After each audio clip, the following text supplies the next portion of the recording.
हो गया बौद्ध धर्म। देखिए बौद्ध धर्म में एक ऐसा चीज है जिसमें न किसी का अवतार लिया गया है, न ही इनके बाद कोई रूप आए हैं। बौद्ध धर्म की शुरुआत किसने किए थे? महात्मा बुद्ध। अब इनकी कुछ हम लोग कैसे देखते हैं, पहले पारिवारिक जीवन देख लेते हैं। तो महात्मा बुद्ध का जन्म कहाँ हुआ भैया? नेपाल में। नेपाल के किस जगह पे? लुम्बिनी में हुआ। इनके पिता का नाम शुद्धोधन। क्या था? शुद्धोधन। माता का नाम? माता महामाया। माता का नाम महामाया। माता जब जब महात्मा बुद्ध जन्म नहीं लिए थे ना, तो महामाया इनकी माता थी, असली माता इनकी महामाया थी। लेकिन वो एक हफ्ते, जन्म के एक सप्ताह में ही उनकी क्या हो गई थी? मृत्यु हो गई थी। तो जब ये पेट में थे ना, तो ज्योतिषी ने बता दिया था कि जो आपका बेटा होगा ना, ये बहुत क्रांतिकारी होने वाला है। बहुत मतलब क्या होगा? क्रांतिकारी होगा। तो पहले के ज्योतिष वगैरह एकदम जबरदस्त थे। तो शुद्धोधन की जो साली जी थी गौतमी, कौन थी? गौतमी, प्रजापति गौतमी। तो महामाया ने जब किसको जन्म दिया? सिद्धार्थ को। किसे? सिद्धार्थ। महात्मा बुद्ध के बचपन का नाम क्या था? सिद्धार्थ। महामाया ने जब सिद्धार्थ को जन्म दिया, तो पहले भी देखिएगा ना, लेबर पेन से बहुत महिलाओं की मृत्यु हो जाती। तो जन्म के एक सप्ताह में ही किनकी मृत्यु हो गई? महामाया की। तो इनका पालन पोषण किसने किया था? गौतमी। तो ये क्या थी? उनकी मौसी। लेकिन मौसी से ये इन्होंने क्या कर लिया था? विवाह कर लिया। ये अभी भी परंपरा देखने को मिलती। तो ये इनकी सौतेली माँ कह लीजिए या इनकी मौसी, क्या नाम था उनका? प्रजापति गौतमी। प्रजापति गौतमी। इनका कुल पूछेगा। कुल, यहाँ कुल का नाम क्या हो गया? शाक्य कुल। शाक्य कुल होने के वजह से ही इन्हें शाक्य मुनि कहा जाता है। शाक्य मुनि किसे कहा जाता है? सिद्धार्थ को। इन्हें क्या कहा है? सिद्धार्थ। जब ये जन्म लिए तो इनको ज्योतिषी ने बताया कि घर दुआर त्याग देगा। ध्यान से समझिएगा, जब सिद्धार्थ का जन्म हुआ तो ज्योतिषियों ने क्या कहा कि ये बहुत ज्ञानी बनेगा और दुनिया को सच्चाई के रास्ते पर ले जाएगा, घर द्वार मोह माया सब त्याग देगा। तब राजा परेशान हो गए कि एक गुल्ली भाग हो जाएगा, घर द्वार छोड़ देगा। तब तो पूछा गया उनसे कि इसका कोई उपाय बताइए। तो कहा कि सबसे सिंपल उपाय, अगर किसी का विकास रोकना है तो ब्याह करा दे। सिंपल लॉजिक समझिए। बहुत ज्ञानी होगा, दुनिया को सच्चाई के रास्ते पर ले जाएगा, कि मोह माया सब त्याग देगा। इसका उपाय जो ये सब ना करे, ब्याह करा दे। समझ रहे हैं क्या लॉजिक है? तो इनका क्या हो गया? विवाह हो गया। और 16 साल की एक बहुत ही सुंदर कन्या से इनका विवाह हुआ, जिसका नाम क्या था? यशोधरा। तो देखिए इनकी शादी किससे हुई? यशोदा। शादी विवाह बहुत ठीक ठाक से हुआ, सब कुछ सही चल रहा था। पत्नी में पूरा अजुराइल रहते थे, डेली सवेरे मेकअप करके बैठ जाती थी। पूरे ये खा लो, वो कर लो, ये कर लो, कबो मेहंदी लगाओ, कबो काजल लगाओ, कबो टकला हो, कबो चोटी करो, कुछ कुछ करते रहो। दुनिया मतलब उनको फुल टू यही पता था, बताया भी गया था कि भाई बहुत बड़े क्या होंगे? ज्ञानी होंगे। क्या होंगे? ज्ञानी। इनको आप ही का काम है कि इनको कंट्रोल करके रखना है। लेकिन महात्मा बुद्ध को ना, अब इनको ज्योतिषियों ने बताया था कि भाई क्या करना है, इनको तो छोड़ के जाएंगे। लेकिन इनके मन में एक वैराग्य उत्पन्न होता था कि ये सब बहुत गलत चीज है। तो इन्होंने कहा कि हम महल के बाहर जाएंगे। तो राजाओं का पहले महल होता था, बहुत बड़ा। लाल किला देखिए ना, दिल्ली में जाके लाल किला, उस एगो गांव बस जाएगा उसमें, लाल किला में। तो राजा महाराजा उसी में रहते थे सब। तो इनको कहा गया, इन्होंने कहा सिद्धार्थ ने कि हम महल के बाहर जाएंगे। तो ज्योतिष ने कहा कि ले हो गेल कांड, जाएगा महल के बाहर, सारी सच्चाई देख लेगा, हो जाएगा चौपट। तो उन्होंने क्या कहा, यहाँ पर ये राजा जो थे, इनके पिता का नाम क्या था? शुद्धोधन। इन्होंने पूरे महल में रास्ता डिसाइड होता है। आज भी मुख्यमंत्री निकलते हैं तो रास्ता डिसाइड होता है किस रास्ते से जाएंगे। देखेंगे सड़क खाली करा दिया जाता है, कोई नहीं निकलेगा, सड़क खाली, कोई जाम नहीं लगेगा, सफाई करो, चूना उना छिड़को, मुख्यमंत्री जाने वाले हैं। अब मुख्यमंत्री उधर से जाते हैं, कहते हैं मेरे राज्य में कितना विकास हुआ है, न जाम लगता है, न नालियां खुली हैं, चारों ओर चूना छिड़का। एक दिन आइए ना बिना बताए, बस वही हो गया, पूरा चूना उना छिड़का दिया गया और पूरा पुलिस उलिस लगा दी गई। आइए एकदम तैयारी से गए थे महात्मा बुद्ध। लेकिन संजोग अजब होता है कि कोई में एगो बूढ़ा आदमी चला है, बीमार था, वृद्ध व्यक्ति बीमार, मतलब बूढ़ा था। तो बूढ़ा था, तो उन्होंने महात्मा बुद्ध ने पूछा अपने सारथी से, इनके घोड़ा का जो नाम था, नाम क्या था? कंतक। घोड़े का नाम कंतक, चेटक उनका था, और इनके सारथी का नाम था चन्ना। सारथी मतलब समझते हैं, जो घोड़ा को लेके हाँकता है, चल चल चल, तो सारथी का नाम क्या था? चन्ना। क्या नाम था? चन्ना। चन्ना, सारथी का नाम चन्ना। तो सारथी चन्ना से पूछे कि ये आदमिया इसे झुक के काहे चल रहा है? तो कहा कि महाराज बुढ़ा गया है वो। बुढ़ा गया, एकदम झड़ गया है, एकदम लुजुर पुजुर हो गया है, झड़ गया है। कहा कि महाराज सब आदमी झड़ जाएगा, ऐसे ही आप भी बुढ़ा जाइएगा। कहा हम बुढ़ा जाएंगे तो इतना उठपटांग लगेंगे? तो कहा हाँ। कहेंगे भाई सबको जाना है यहाँ से। तो उनको दिमाग में खटक गया कि भाई गड़बड़ है, तो हमारे बाबूजी हमसे छुपा के रखे थे। तब तक आगे गए तो एगो बीमार आदमी मिल गया। तो कहा ये क्या हो गया है? कहा कि अब एकदम ये जाने वाला है, मतलब ये बीमार है, अब ये क्या है, इस दुनिया से जाने वाला है, ये अब चल नहीं पाता है। तो कुछ चन्ना कहा कि हमारा और आपका सबका यही दुर्दशा होने वाला लास्ट में। तब तक और आगे चल गए तो कोनो को अर्थी उठ रहा था। कहा कि वो लेटा का है ऊपर? कहा कि लेटा नहीं है वो आपको लेटा लग रहा है, चल गया है वो। तो चल गया वहां पे। तो उन्होंने कहा कि सबको मरना है, सबको मरना है, आप भी जाएंगे, इस उद्धोधन भी जाएंगे, और आपकी जो महामाया थी ना वो चल गई और ये भी जाएगी। तब बेचारा एकदम टेंशन में आ गया। एगो साधु को देखा तो साधु से पूछा कि ई काहे बैठल है होगा? साधु योग के मुद्रा में बैठे थे, कोई मतलब नहीं, कपड़ा उपड़ा, साधु लोग का वेशभूषा कैसा रहता है वैसे।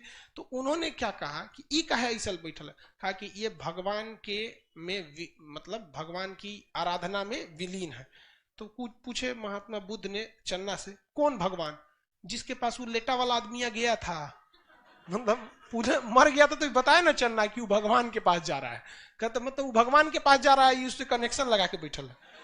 तो उन्होंने कभी इस चीज को देखा नहीं था। तो इन चार चीजों को देखा तो उनके मन में वैराग्य आ गया, और घर आए तो टेंशन में आए, और यशोधरा से कहें कि देखना इस सब में कुछ ना रखल है दुनिया में।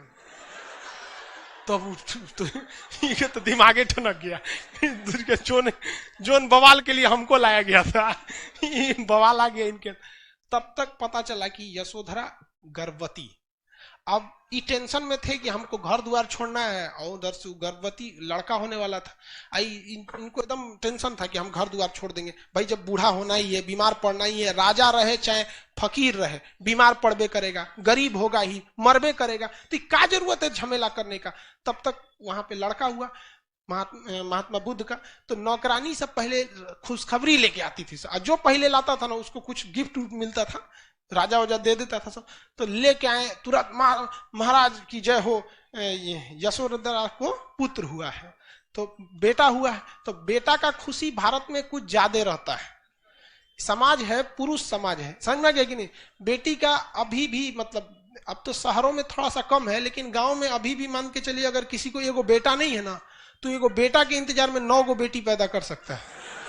वो फुल स्टॉप तभी मारेगा जब एगो उधर बेटा लग जाए, नहीं तो कॉमा दे के आगे बढ़ते रहेंगे।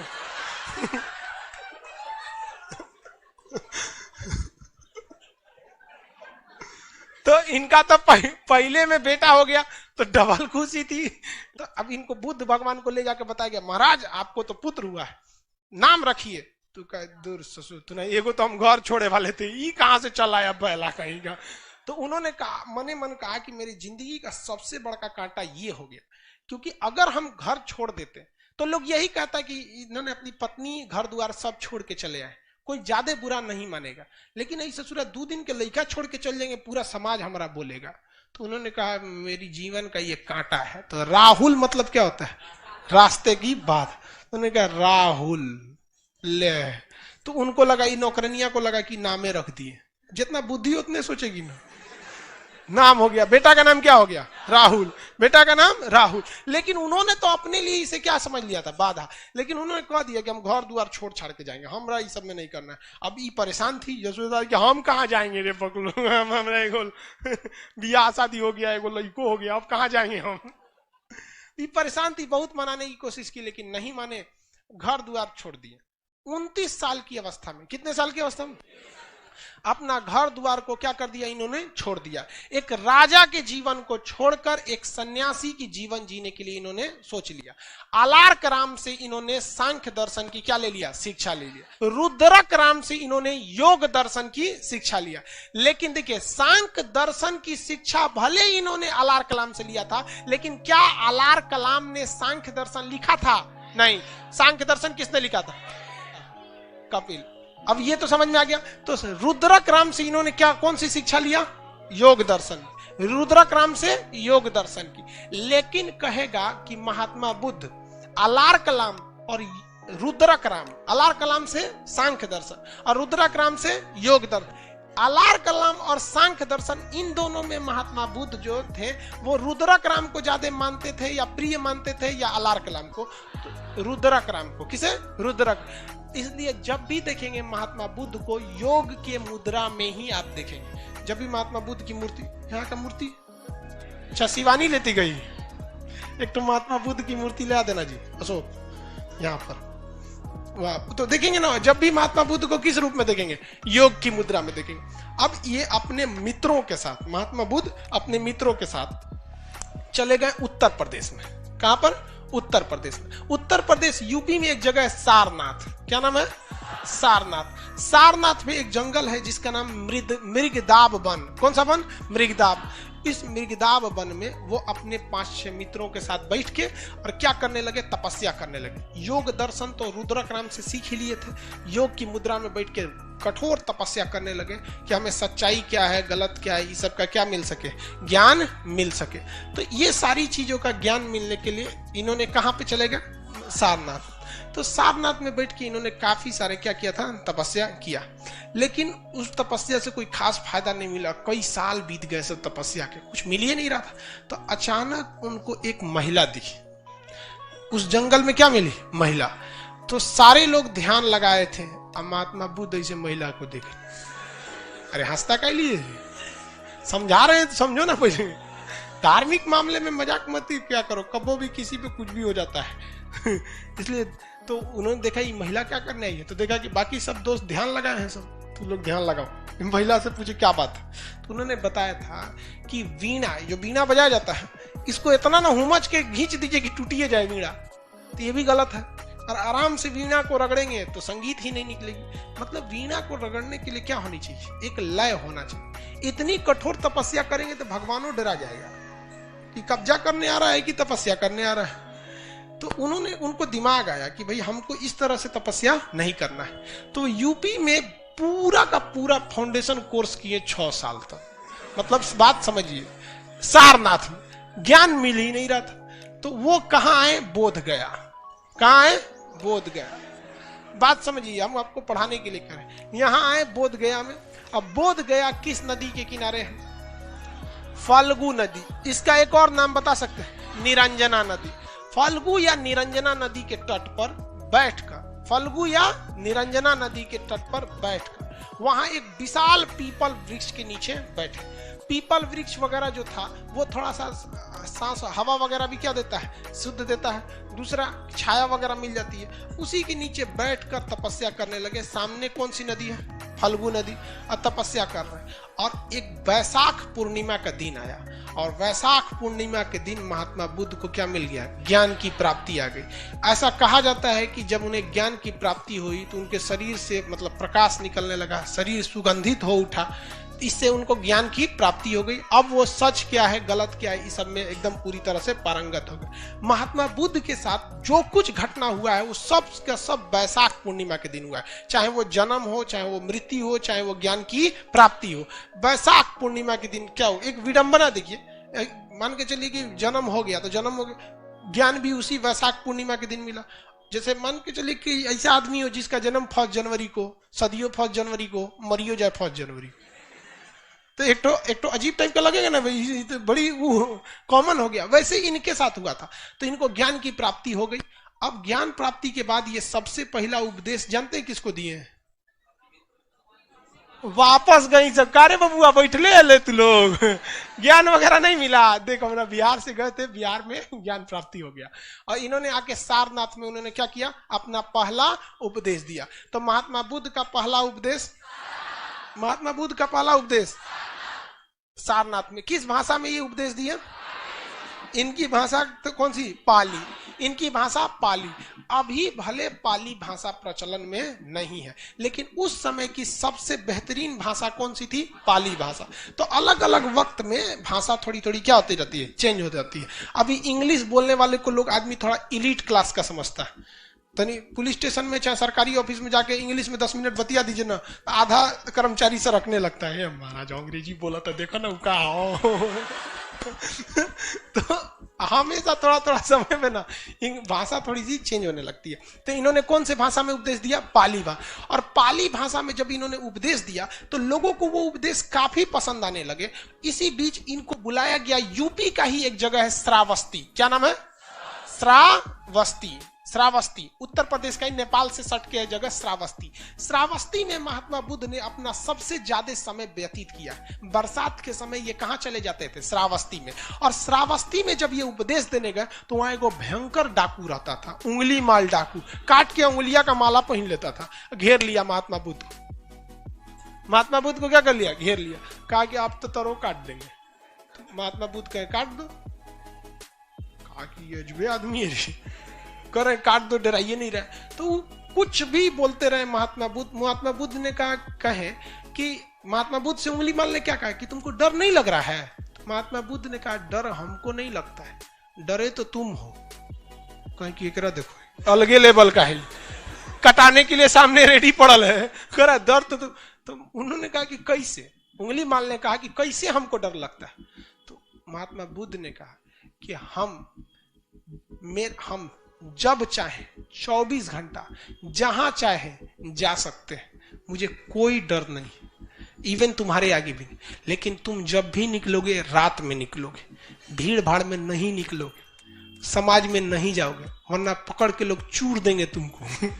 ये बताओ डर तुमको कि हमको? तुम जो अपना कमाए हो उसको बचाने के लिए तुमको दूसरे लोगों पर हत्या करना पड़ेगा, अपना दबदबा बनाने के। मुझे कोई जरूरत नहीं। बड़ी लंबा चौड़ा 2-2.5 घंटा उपदेश दिए थे, वो रात के 2 बजे घेर लिया तरतिया को आके। डाकू को दिन में थोड़े आएंगे, सुतल थे उठा लिए, चलिए उंगली माल देख रहे हैं आप ही जैसे लोग का उंगली है। तो उंगली माल डाकू को उपदेश दिए। बाद में उंगली माल डाकू भी क्या हो गया? महात्मा बुद्ध का क्या हो गया? अनुयायी हो गया।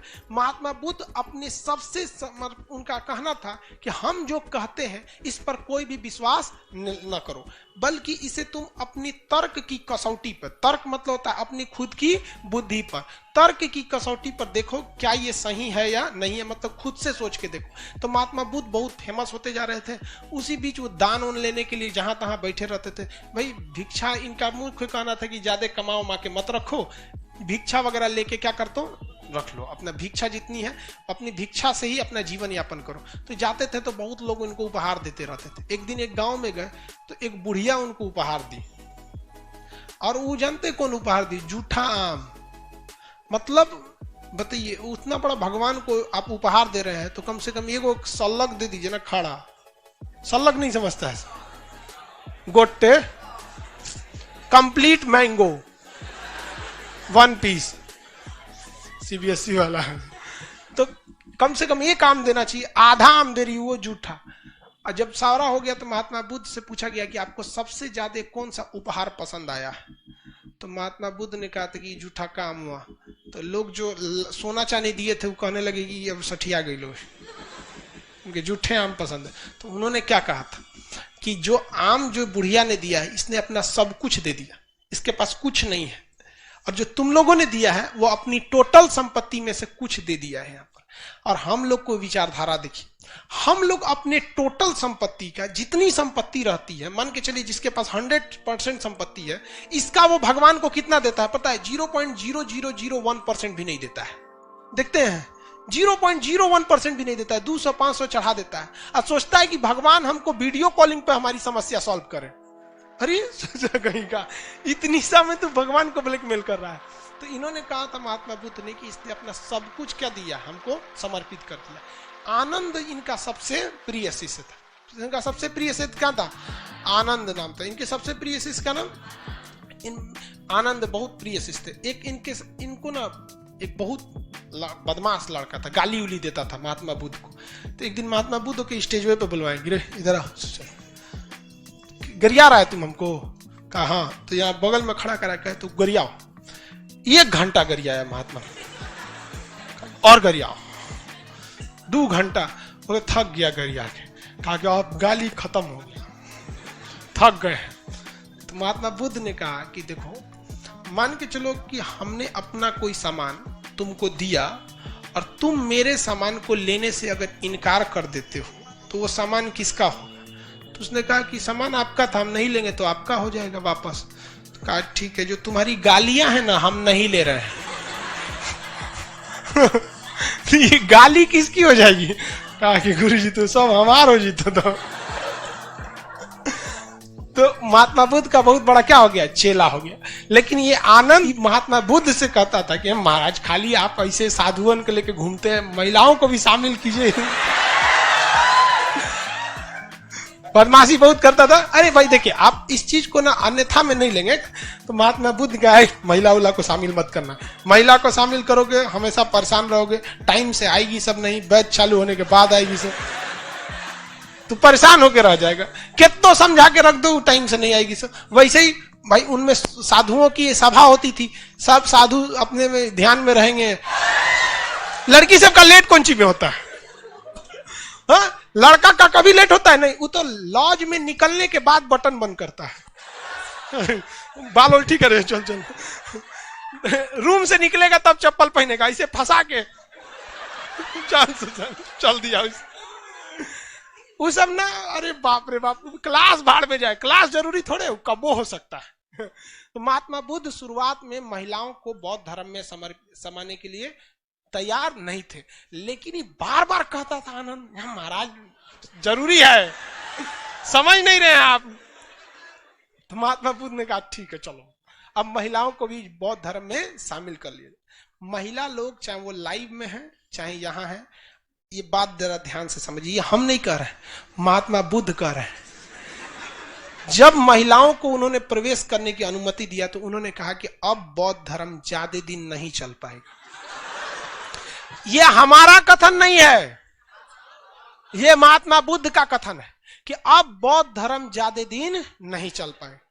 आप इसको गौर से देखिएगा, एक महिला जो रहेगी ना, उसका झगड़ा जानते किससे होगा? अपनी सास से, कभी ससुर से नहीं होगा, क्योंकि उस ससुर उसको टॉर्चर नहीं करने वाला है कोनो बात में। सास जो रहेगी बेचारी 11 बजे सूत के सोई है, काम वाम करके पतो ओके 4 बजे कोच के उठा देगी, बबनी उठ चाय बना। अरे बेचारी 4 बजे का करने के लिए खखुआई लगेगी तो मैं झाड़ देगी, बुढ़िया कहेगी।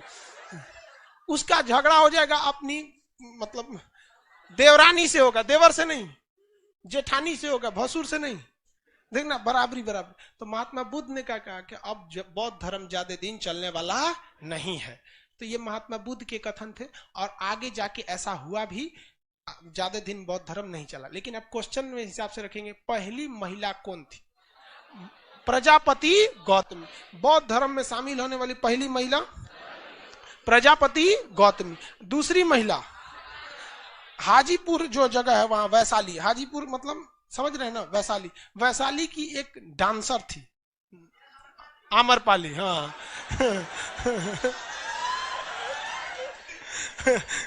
कर, हाँ सर, आम्रपाली लग रहा है कि गौए की थी। कहाँ घर है? हाजीपुर। अच्छा, तो वहां की एक तो डांसर थी, आम्रपाली नर्तकी थी। अब वो भी क्या हो गई? बौद्ध धर्म में शामिल हो गई। बौद्ध धर्म ने सबसे लोगों को कहा कि देखिए आपको कठोर नियम पालने की जरूरत नहीं है। बौद्ध धर्म में 3-4 सिद्धांत दिया, अष्टांगिक मार्ग दिया, सत्य का सिद्धांत दिया, और उसके बाद उन्होंने त्रिरत्न दिया, बुद्ध धम्म और संघ।